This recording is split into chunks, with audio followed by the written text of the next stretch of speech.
Olá, que a paz do Senhor esteja com todos vocês. Estou iniciando aqui mais um devocional.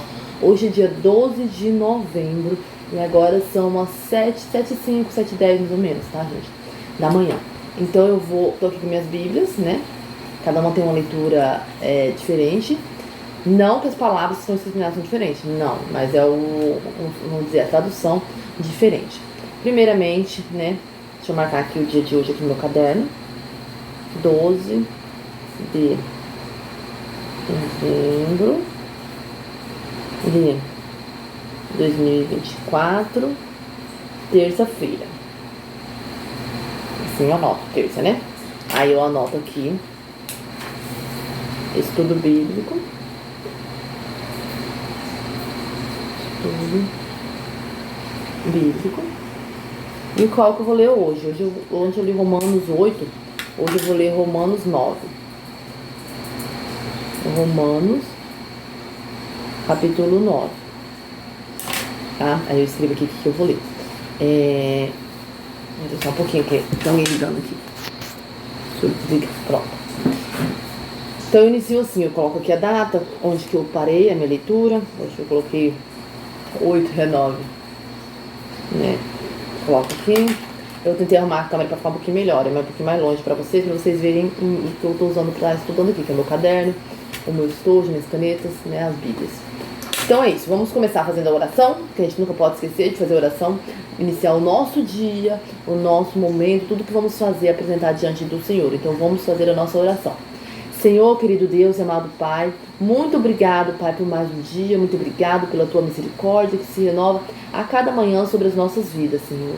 Tu és maravilhoso, digno de toda honra e de todo louvor, Senhor. Oh, Pai querido, que nós venhamos Te louvar em todos os momentos, assim como os pássaros, Pai, cantam, louvam a Ti, que dessa mesma forma nós, Pai, sejamos sempre gratos a Ti por tudo que o Senhor tem nos proporcionado, tudo que o Senhor tem nos feito, Senhor, e que mesmo que passamos pela prova, nós venhamos dar glórias ao Senhor, porque o Senhor nos livrará de todas elas, em nome de Jesus. Amém. Amém, Jesus. Então vamos abrir aqui, eu vou abrir essa daqui primeiro, né? Essa biblinha minha que tá bem velhinha, que eu vou reformar ela, mas não reformei ainda. Lá em Romanos, capítulo 9, aqui.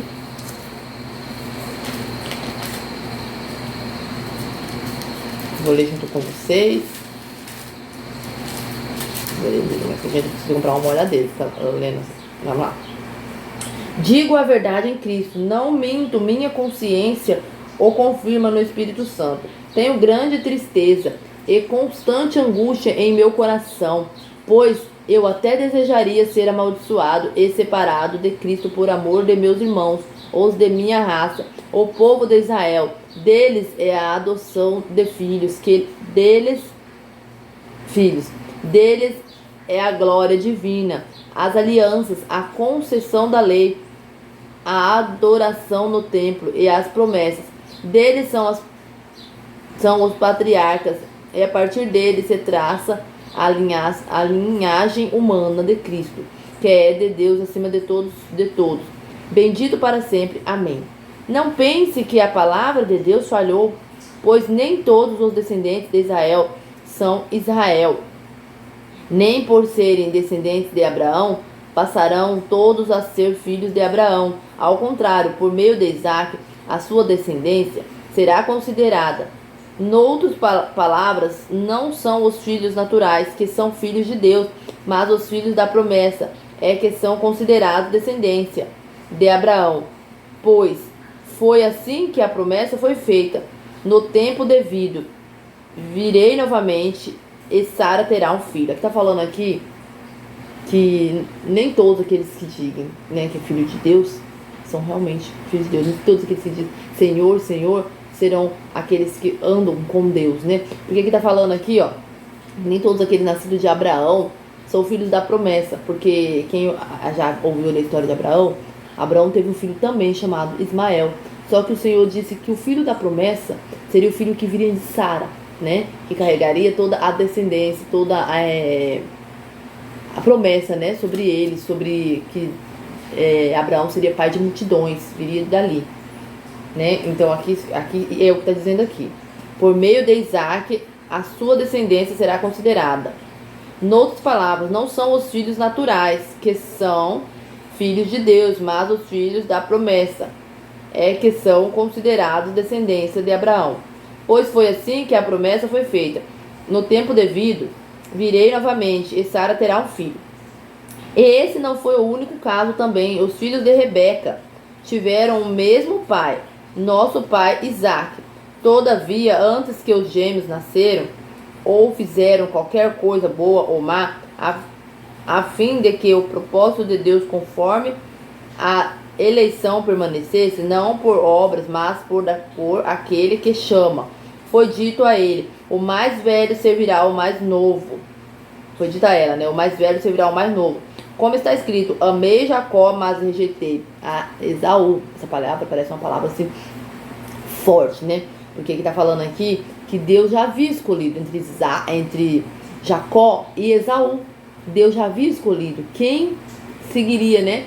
Aquela linhagem da promessa. Os dois eram filhos de Isaac. Isaac era filho da promessa de Abraão, que através de Isaac, Abraão seria pai de multidões, que através de Isaac, né, cresceria o povo de Deus. Então, logo se pensa, mas então todos ali são filhos de Deus. Todos ali são criaturas de Deus. Ser filho de Deus são aqueles que o aceitam. Deus, ele vê além, ele vê o que vai acontecer. Então aqui ele já sabia, né, que o menor serviria, não, que o maior serviria ao menor. Ele já sabia o coração daquelas crianças quando eles ainda estavam no ventre da sua mãe. Porque no ventre da sua mãe, se você estudar ali, né, a história de Isaac e da sua mulher Rebeca, você vê que no ventre da mãe deles, eles já brigavam entre si. Eles já brigavam entre si. Então Deus falou a ela que eles estavam brigando entre si porque eles seriam duas nações, que assim aconteceriam com eles. E que o maior iria servir o menor. Porque Deus já conhecia o coração. Então aqui quer dizer que nem todos aqueles que dizem ser filho de Deus, só porque Deus criou todo mundo, realmente é filho de Deus. O filho de Deus é aquele que aceita o chamado, aquele que aceita a promessa, aquele que vive da promessa, né? Até porque Esaú, ele rejeitou a promessa, ele rejeitou a primogenitura dele, ele rejeitou por um pouco de comida. Muitos têm rejeitado o seu chamado, muitos têm rejeitado a Deus por bens materiais, né? Por diversões. Muitos têm rejeitado a Deus. E aqui está falando: não por obra, mas por aquele que chama. Foi dito a ela: o mais velho servirá ao mais novo. Como está escrito: amei Jacó, mas rejeitei Esaú. Então que diremos? Acaso Deus é injusto? De maneira nenhuma, pois ele diz a Moisés: terei misericórdia de quem eu quiser ter misericórdia, e terei compaixão de quem eu quiser ter compaixão. Portanto, isso não depende do desejo ou do esforço humano, mas da minha misericórdia de Deus. Pois a Escritura diz ao faraó: eu o levantei exatamente com este propósito, mostrar em você o meu poder, e para que o meu nome seja proclamado em toda a terra. Portanto, Deus tem misericórdia de quem Ele quer, e endurece a quem Ele quer. Mas algum de vocês me dirá: então por que Deus ainda nos culpa? Pois quem resiste à sua vontade? Mas quem é você, ó homem, para questionar a Deus? Né? Muitos questionam a Deus: por que minha vida está desse jeito? Por que isso acontece comigo? Por que? Será que Deus é mau? Será que Deus escolhe entre um e outro? Será que o que está acontecendo? Muitos perguntam, mas aqui está falando quem somos nós para julgar Deus? Quem somos nós, né? Aqui está falando aqui, ó. Mas algum de vocês me dirá: então por que Deus ainda nos culpa? Pois quem resiste à sua vontade? Mas quem é você, ó homem, para questionar a Deus? Aqui está perguntando Paulo, né? Quem é você, ó homem, para questionar a Deus? Acaso aquilo que é formado pode dizer ao que o formou: por que me fizeste assim? O oleiro não tem direito de fazer do mesmo barro um vaso para fins nobres e outros para uso desonroso? Né? Deus sabe de todas as coisas. Cada pessoa foi criada com um propósito, né, para Deus. Todos têm um propósito, né? Ali de cada situação que você vê na Bíblia, seja da vida de Esaú, seja da vida de Jacó, você vê exemplos para você, né, trilhar o teu caminho, escolher o que é certo, o o que é errado abandonar, né? Tem todos esses exemplos. Esse Deus, querendo mostrar a sua ira e tornar conhecido o seu poder, suportou com grande paciência os vasos de sua ira, preparados para a destruição.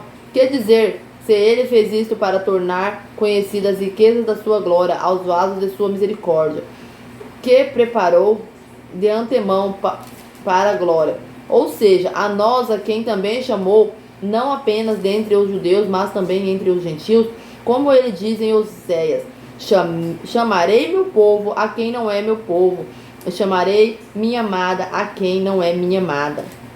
Acontecerá que no mesmo lugar em que se lhes declarou, vocês não são meu povo, eles serão chamados filhos de Deus vivo. Isaías exclama com relação a Israel: embora o número dos israelitas sejam como a areia do mar, apenas o remanescente será salvo, pois o Senhor executará na terra a sua sentença, rápida e definitivamente. Como anteriormente disse Isaías: se o Senhor dos exércitos não nos tivesse deixado descendentes, já estaríamos como Sodoma e semelhante a Gomorra. Que diremos então, que diremos então? Os gentios que não buscavam justiça, obtiveram uma justiça que vem da fé. Mas Israel, que buscava uma lei que trouxesse justiça, não o alcançou, porque não a buscava pela fé, mas como se fosse por obras. Eles tropeçaram na pedra de tropeço, como está escrito: eis que ponho em Sião uma pedra de tropeço e uma rocha que faz cair, e aquele que nela confia jamais será envergonhado. Essa pedra é Jesus. Essa pedra que para muitos, né, aqueles que eram o povo de Deus, os israelitas, os judeus, para eles, Jesus foi como uma pedra de tropeço, porque foi ali que eles tropeçaram. Quando eles não aceitaram Jesus, eles tropeçaram, eles caíram. E quando não aceitamos Jesus, nós não fazemos parte com Deus. Porque Jesus diz: Ele é o caminho, a verdade e a vida. Ninguém vai ao Pai se não for por Ele. Então, se você não aceita Jesus como teu Senhor, teu Salvador, como Filho de Deus, então você tropeçou, você caiu. Mas não permaneça caído. Levante-se. Levante-se. E volte-se ao Senhor Jesus. Ele te chama. Todos os dias Ele te chama. Essa é a mensagem de hoje, né? Que nem todos são filhos de Deus. Bom, todos são nascidos de Deus. Mas os filhos de Deus são aqueles que o ouvem, aqueles que o acompanham, aqueles que o recebem, aquele que o aceita de todo o coração. Então busque o Senhor de todo o teu coração enquanto você pode achar. Essa mensagem que eu venho trazendo diariamente para vocês, muitos podem falar: nossa, mas sempre ela fala isso. Mas sim, porque os dias estão se findando. Então busque ao Senhor enquanto você pode achar, porque haverá dias que você não mais o achará. Você clamará, pedirá por socorro, mas não achará mais. Então busque enquanto você pode achar. Então essa é a mensagem de hoje. Espero que vocês tenham entendido. Espero que vocês a recebam no teu coração e compartilhe com o teu próximo para também estar recebendo essa mensagem, tá bom? E se você não é inscrito nesse canal, se inscreva neste canal. Curta aí o vídeo se vocês gostaram, se vocês acharam a mensagem interessante. E também, se vocês não se agradaram de algo, achou que algo que eu disse não está correto, pode também comentar, né, para nós, porque o estudo da Bíblia, um estudo da palavra, nós temos que, né, dialogar, cada um tem sua opinião, seu lado, mas que a opinião não seja firmada, não seja nossa, mas seja a voz de Deus, a palavra do Senhor. Mas Deus também revela a cada um conforme Ele deseja revelar. Então, se Deus tem te revelado essa palavra de uma forma diferente, comente aqui para que outros também possam compreender como você compreendeu. É isso que eu te peço. Vamos fazer oração para finalizar então esse momento de devocional, em nome de Jesus. Senhor querido Deus e amado Pai, obrigado por essa palavra, Pai. Eu sei que o seu amor é verdadeiro, Pai. E eu sei, Pai, que cada coisa que acontece, o Senhor, Pai, tem tudo planejado, porque as coisas, Pai. O Senhor vê além do que nós vemos, o Senhor compreende o que nós não compreendemos, e o Senhor sabe o que é melhor para cada um de nós, Pai. O Senhor criou todas as coisas, Senhor, para que tudo venha acontecer conforme, Pai, a Tua vontade, Senhor, e que nós possamos entender e compreender o Teu desejo para nós. Mas mesmo que não entendamos e compreendemos, mas sabemos o que é, para que nós possamos agir, possamos fazer algo, Senhor, para estarmos ali na presença do Senhor, Pai. Oh, Pai querido Deus, obrigado pela mensagem de hoje, obrigado pela Tua presença, Senhor, muito obrigado. E que todos que estejam ouvindo essa mensagem sejam abençoados para abençoar em nome de Jesus, em nome do Pai, do Filho e do Espírito Santo de Deus. Amém. E graças a Deus. Então é isso. Peço que todos tenham um ótimo, excelente dia. Ficam na paz do Senhor e até o próximo devocional. Amanhã espero vocês aqui novamente comigo. Tchau, tchau.